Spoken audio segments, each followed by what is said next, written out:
Hey, what's up, guys? This is Secret Wars Journal issue number 2 review, and I've got a lot of response on issue number 1 review. But what I really didn't like that the issue number 1 of Secret Wars Journal is it was like a vintage kind of way, not a vintage. It's kind of what a fantasy tale or something. I really like that one, but in this one they have changed the storyline, all the theme, and it's on a super advanced kind of way. And I am thinking that it reminds me of Vegas, that all of the story, that artwork, and the whole lightning things in the city. I don't know why they changed it, but it's overall it's looking cool. So that's why here we go with the rainbowhawk.com review.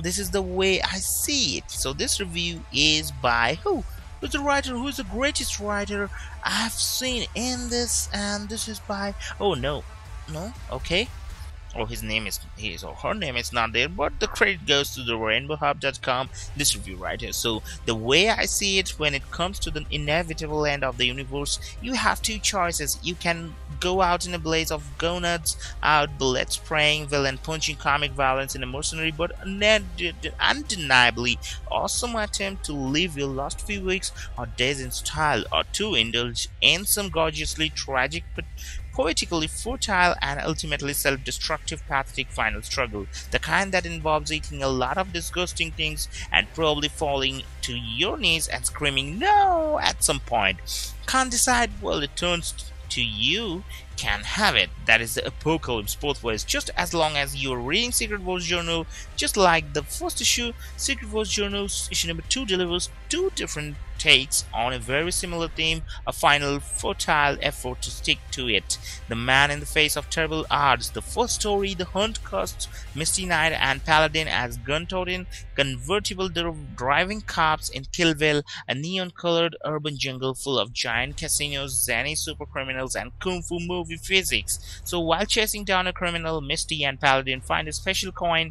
Lucky for them, Craven, a local crime lord, has promised a life of wealth and luxury to whomever can deliver the coin to the top floor of his casino. Unfortunately, every other ambitious anti-hero for hire in the city has the same idea. So this is basically just 12 pages of manic, colorful gonzo action. The Rhino throws a car through a wall. Misty and Paladin face down an army of Ultron butlers. Paladin points a gun at the Vulture's crotch.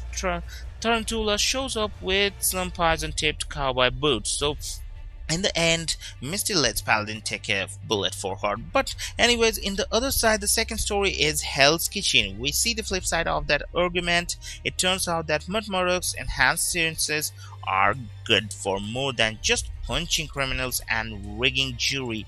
So it's jury trials in the Boar Sinister. Matt is enslaved by Mr. Sinister and his army of self-replicating genetic jerks, forced to work in the kitchen serving up exotic delicacies to please Sinister and his never-ending list of visiting dignitaries. That's right, Hell's Kitchen is an actual kitchen, but the fair devil, I'm sorry, I'm still laughing, isn't content with this life of gourmet servitude. What they say? Servitude.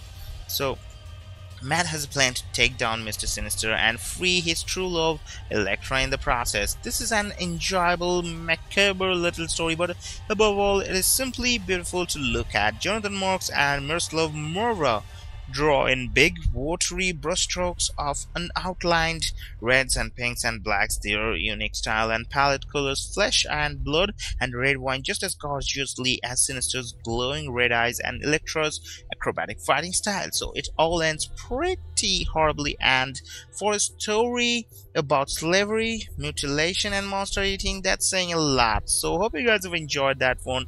Don't forget to leave a like, and adios for now. And you can buy this book, so it's worth it. So go to the store and buy this book. This way you will support the creators also. So have a great day. Don't forget to leave a like.